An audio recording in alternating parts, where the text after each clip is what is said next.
안녕하십니까. 김민수의 빨간펜 시간입니다.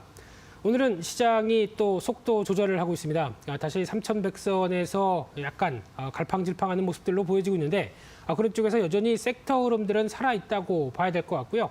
그와 함께 지금 어제부터 얘기가 가장 많이 나왔던 대표적인 이슈가 또 현대차그룹과 애플카 관련된 얘기일 겁니다. 좀 지겨우실 수는 있어도 실체를 확인해야 되겠죠.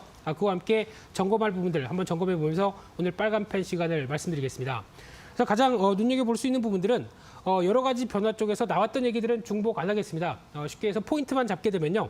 4조 원이라는 규모를 먼저 얘기를 했다라는 쪽으로 이런 기사가 나왔다는 얘기는 일단 어느 정도 구체화되면서 나오는 변화라고 봐야 되겠죠. 그렇게 되면 이 4조 원이 어디에 쓰이느냐라는 쪽이 또 중요할 것 같은데 이게 미국의 기아차 조지아 공장 이쪽에 들어가서 라인 정비나 그리고 또 지금까지 어떤 내연기관 쪽의 변화를 일단 다 뜯어 고쳐야게 됐죠. 이런 쪽에 이제 소요될 자금 쪽으로 얘기를 한다는 부분들은 상당히 구체적이라고 봐야 될 것 같고요. 시기도 2024년이다 보니까 그렇게 아주 멀진 않았다라는 쪽에서 애플카에 대한 구체화가 좀 더 이어지고 있는 상황들인데 그러다 보니까 또 애플 전문 분석가라고 하는 이름은 발음하기가 좀 힘드네요. 네, 밍치고 이런 분이 또 얘기를 하기는 현대차 그룹과 함께해서 이제 협업하는데 여기에 포인트가 맞춰 있죠. EGMP 기반으로 예측을 하면서 처음에는 현대기아차랑 손잡고 그다음에는 GM이나 PSA 유럽 브랜드죠. 이쪽까지도 이어질 수 있겠다라고 얘기하고 있는 게 가장 중요한 부분들인데 그러다 보니까 이제 눈길이 가는 부분들은 기아차의 조지아 공장 쪽에 포커스가 많이 맞춰집니다. 오늘도 관련돼서 화신이라든가 뭐 평화전공 이런 관련된 구형테크 뭐 이런 종목들이 이쪽과 레퍼런스가 있는 어떤 부품사들이 또 강하게 움직이는 단계인데요. 일단 지금 현재 동향을 보게 되면 2019년, 2020년까지 흐름을 봤을 때 가동률을 봤을 때는 그렇게 높지가 않습니다. 한 60, 70%대. 물론 어떤 코로나19 사태에 따른 변화를 뺀다라고 하게 되면 그래도 한 70%대 정도밖에 안 됩니다. 이런 어떻게 보면 현대차 입장 쪽으로도 가동률이 그렇게 뭐 90%대까지 나오지 않는 상황 쪽에서 뭔가 변화에 대한 흐름들을 생각한다라고 하게 되면 현대차 입장 쪽도 약간 라인을 변경해서 당연히 어떤 지금 나오고 있는 이 전기차 쪽으로 바꾸고 싶겠죠. 근데 애플에 대한 흐름들이 약간 도움이 들어온다라고 하게 되면 더할 나위 없이 좋은 변화가 아닐까 생각되고 있는데 그렇게 되면은 앞으로 이 자금이 투여돼서 한 100%대까지 가동률이 아마 끌어지게 되면은 지금은 어떤 SUV 쪽이라고 하더라도 아마 전기차 쪽에 대한 변화를 또 한번 꿈꿀 수 있는 좋은 흐름이라고 생각이 들고 있는 그런 지표라고 봐야 될 것 같고요. 그런 쪽에서 일단 가장 지금 애플카와 기아차에 대해서 가장 핵심을 맞춰야 될 부분들은 여기입니다.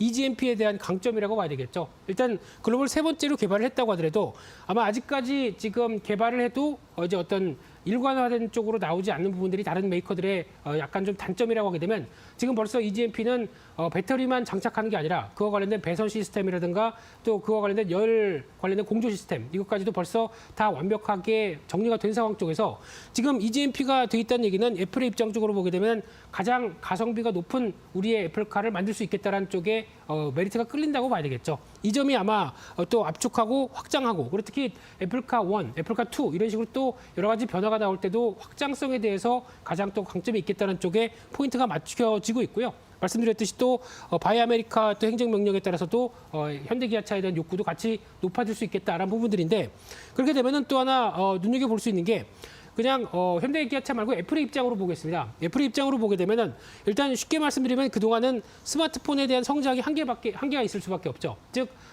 애플의 아이폰으로는 더 이상 이제 보통 스마트폰 시장 같은 경우 한 2% 성장하면 더 많이 성장하는 정도로 이제 한계가 있다 보니까 그럼 이제 전기차도 IT 기기의 총합체로 볼 수 있겠죠. 내연기관차가 아닙니다. IT 기기이다 보니까 이런 다른 추가적인 확장성을 통해서 이제 애플이 잘하는 게 서비스죠. 그러니까 즉 거기 들어가는 어떤 자율주행이라든가 또 그에 들어가는 엔터테인먼트 시스템이라든가 이런 쪽을 또 구독료나 여러 가지 서비스를 제공하면서 훨씬 더 수익성을 높이겠다라고 하는 의도면은 이렇게 가는 게 애플의 전략이 맞습니다. 근데 애플은 얘기를 안 하겠죠. 계약 체결하고 진행이 되면서까지는 얘기를 절대 안 할 비밀주의이기 때문에 이런 쪽에 대한 개연성은 충분히 있다라는 쪽으로 바라보는 게 맞을 것 같고요.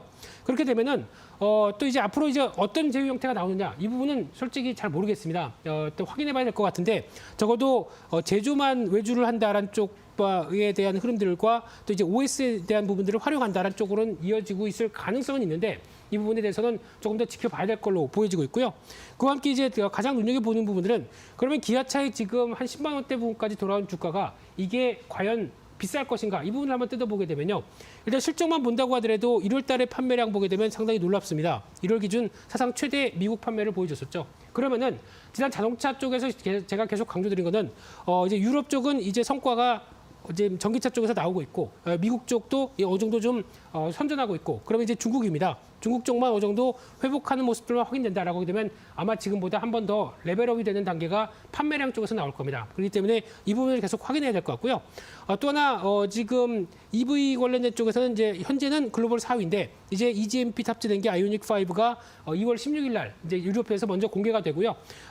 추가적으로 기아차도 CV인가요? 이 브랜드를 가지고 또 이어지게 되면 그에 따른 변화는 올해 나올 걸로 보여지고 있는데 지금 주가는 쉽게 말씀드리면은 올해 나올 예상 순이익 대비해서 한 PER 10배도 안 되는 수준, PBR 이제 1배입니다. 그렇다는 얘기는 그동안 기아차가 얼만큼 더 저평가를 받았느냐가 더 문제가 아니었을까요? 그러면 지금 일단 정상화되는 발판을 마련했다라는 쪽에 무게를 두고 있고요. 그러다 보니까 지금 주가 수준으로 보게 되면 다른 자동차 메이커보다도 훨씬 더 쌌었는데 이게 어느 정도 정상화로 올라왔다고 보는 게 맞다고 봐야 될 것 같고요. 게다가 지금부터는 오히려 뭐 애플카 이슈나 아니면은 또 이런 EGMP를 탑재해서 나올 수 있는 여러 가지 실적에 대한 변화가 확인된다라고 하게 되면 그다음부터는 플러스 알파가 될 수밖에 없습니다. 그렇기 때문에 지금 사는 것도 나쁘진 않은데 이왕이면은 한 9만 5천 원대 밑에서 접근한 전략들이 더 좋지 않을까라는 쪽에 무게를 두시면서 바라보는 게 좋다고 봐야 될 것 같고요.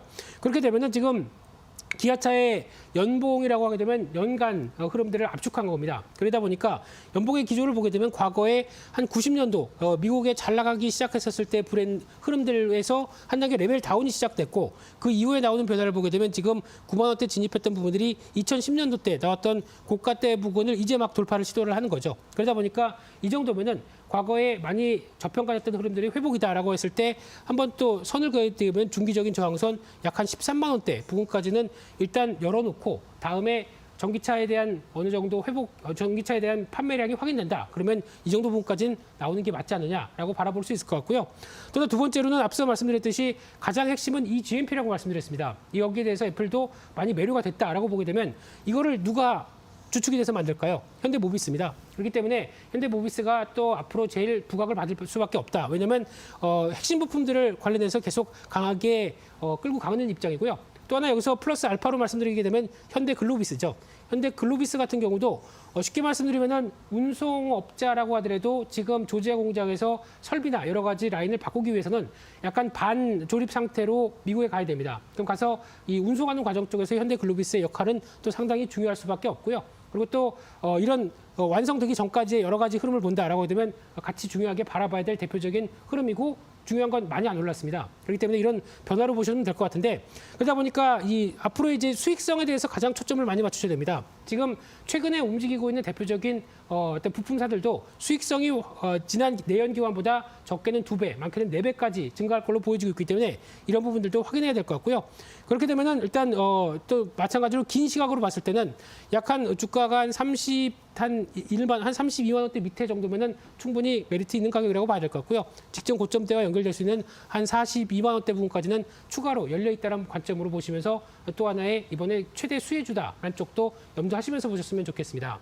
그래서 오늘은 최근에 이슈가 많이 되고 있는 현대 기아차와 또 애플카의 관계에 대해서 이것저것 정리를 해봤는데 그래도 핵심은 EGMP와 관련된 여러 가지 역할론에 대해서 그리고 어느 쪽이 먼저 담당할 것인가 이 부분을 체크하시면서 시장 흐름의 포인트를 잡아가셨으면 좋겠습니다. 그래서 오늘 준비한 내용들은 여기까지 해서 마치고요. 또 내일 이 시간에 다시 찾아뵙겠습니다. 감사합니다.